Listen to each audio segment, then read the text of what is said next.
Salut, Shuker Star Volcanic TV. Eza abinona ngombe mwana mungala mwana Équateur mambenga veut dire na ye ton na ya kabona kapambate. Nazoya kubeta sete na bakisi na nga toujours pourquoi bakisi oyo o na bengi na kombo sauvage ezo benda mai na nzoto ezo benda vraiment ba graisse na nzoto o ezo benda ba mafuta nyonso to kangamaki po komisa o souffle mukuse po komisa o bilimba demba po komisa yo vraiment mutu oyo azoko kamusala te mama nana ngombe Volcanic TV aye ton aye na kolaksa bino sauvage zana pour la ko buka ba graisse pour la ko kitisa libumu pour la ko pesa o taille tolobaki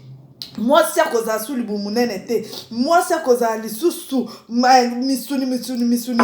moi c'est face à la taille pour tout ça ba fleur ya mokili moi c'est fois benga ma bébé tant papa zo mona zo sepela donc tant moi c'est azo loba mutunyo sto zo sepela tant moi c'est lati abimi aleki mutunyo sto sepeli donc ba vrai bébé nde mutu bazo luka ba kisi au sauvage. Kombo tobenga o sauvage tobengi kisi o sauvage pa mate yango yo nakanga kango même ya mike milai lokola nakanga ki napesa ki magali lo mama nakanga kango pe ya ba boule boy na tindeli yo soki omoni yango nakanga yango milai boy ezaka yango soki omoni yango nakanga yango ba boule boy ezaka yango ata na chango na chassa boy na tindeli yo ezaka ka yango. Ezakisi moko oh babeng na kombo ya sauvage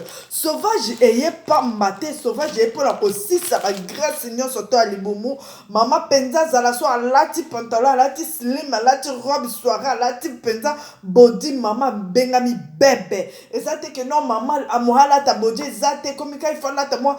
ba t-shirt ya ba papa ya minene na po bato ba mona misunine ya nzoto te wala mama Volcanic ya boyango oh nyonso tu ayebi azala misuni na nzoto azokoka kokitisa misuni wana te o mobali nazali bumunene o mosi nazali bumunene o mosi misuni ebima na bamapeka na basa mapeka nyonso tu na balibumu par-ci par-là o mosi akokolata su pantalon te po so makolo biza kose froite azokozoka yakozwa kisi epa mama Volcanic TV na kopesa vraiment sauvage ekoko buka penza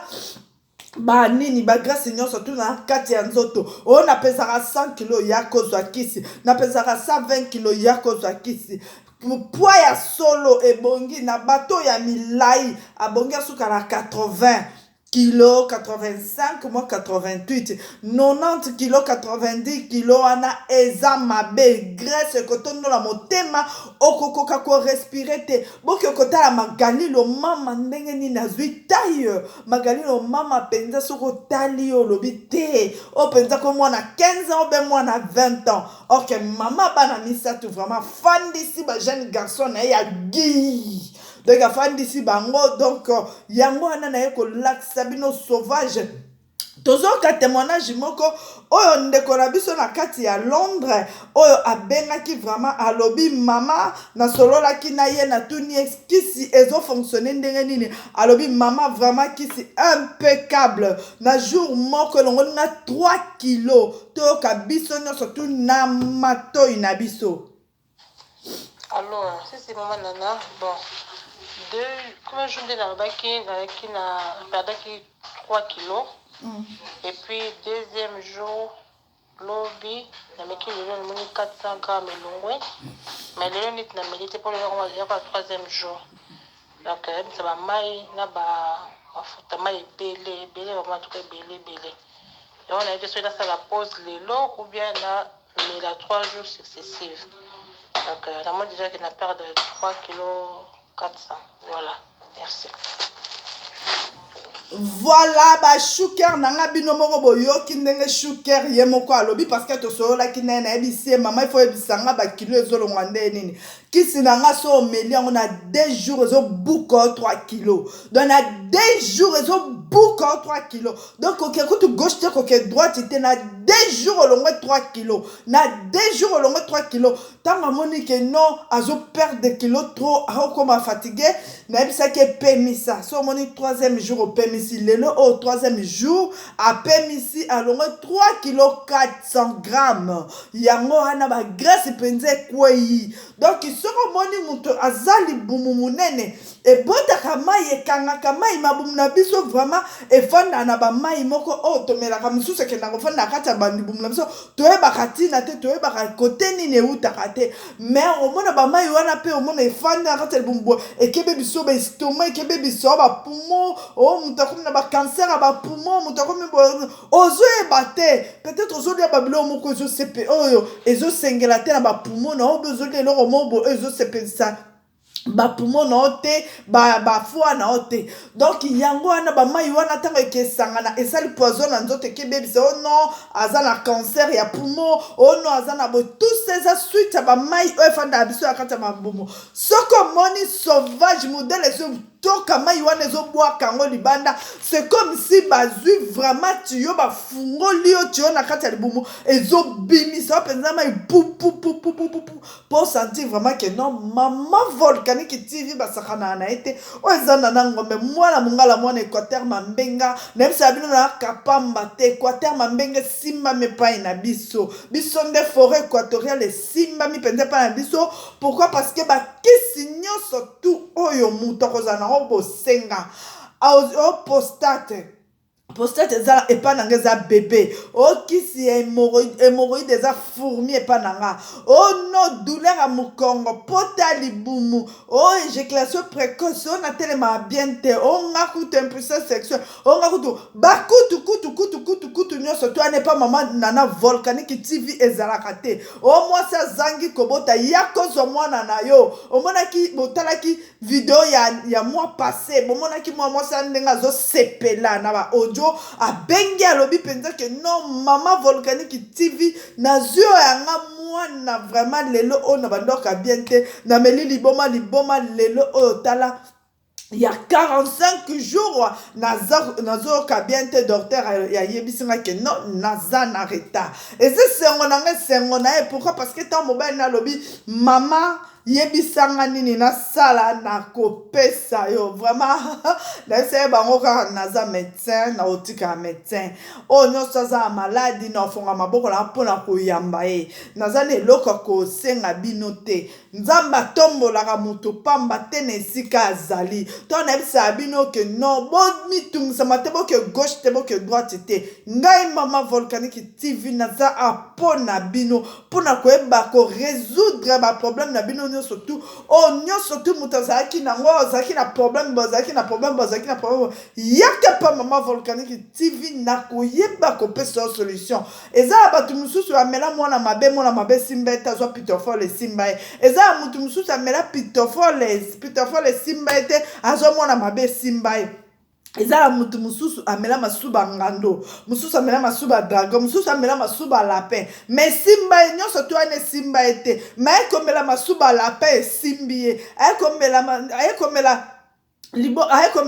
kisi oyo nabenga ye na komba volka mpe esimbi ye ayekomela kisi mosusu mpe esimbi ye bakisi eza ebele pa mama volcanique tv oyo nayebisaka bino pomba na kati ya kisi ya bokoko yeyo nde moto atelemi mpe aza koloba lelo oyo malgré naza na vacance parce que nayaki feti ya tantine nanga matata chéri biche mwasi ya libala 10 fois ga biche nzondo mwasi ya libala ye lelo oyo alias coach vraiment na musapi akomi madame Samuel donc ndenge toza boye toza ya kosepela pourquoi parce que nalalaki te donc nalalaki te lelo nakoti ndako 4 maintenant kokoki kofanda te na babi te bashuker bazotepa trop nayebisa ye bino suki sa esili te suki sa yango oyo suki sa eza toujours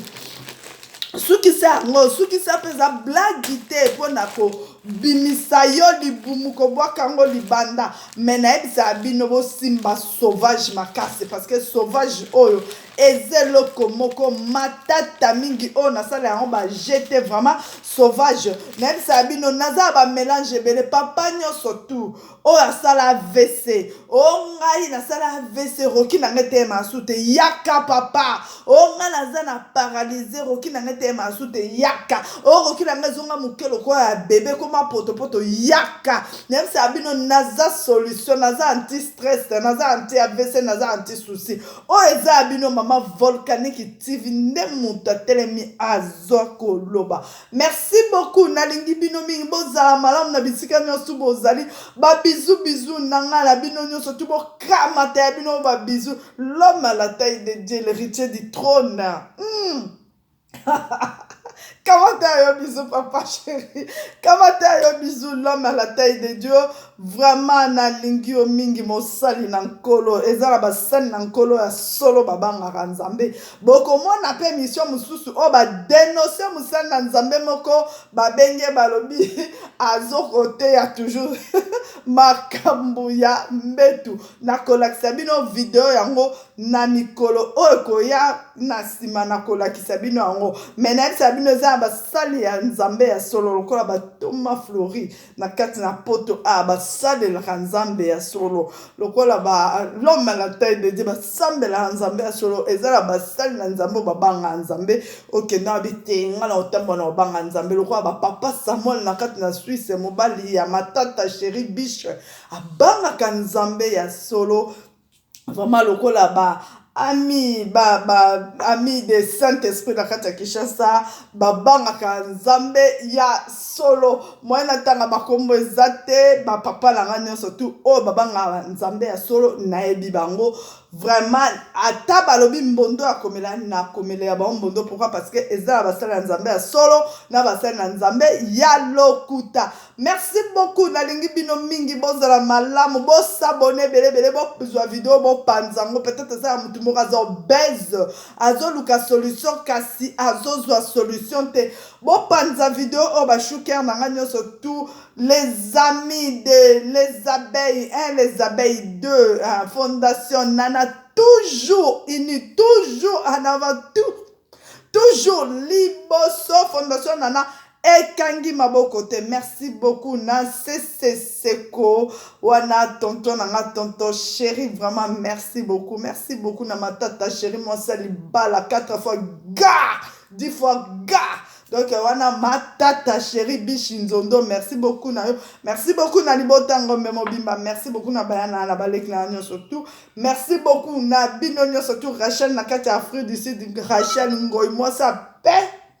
abandale yaya na moko yeyo nana ngombe mwala mongala merci beaucoup na lingi bino mingi bozala malamu bisika nyonso bozali soki na bosani le fleuve viande c'est vraiment la komi moto mabe le fleuve viande c'est kamata yo bizu yango wana na peso café à France on a atteint la 10 millions d'euros c'est quoi chez le fleuve viande c'est moto à défisaka café à France mbongo le fleuve viande merci beaucoup na bino nyonso tu bozala malamu na bakwa nyonso bozali na moni na tiki bino au revoir.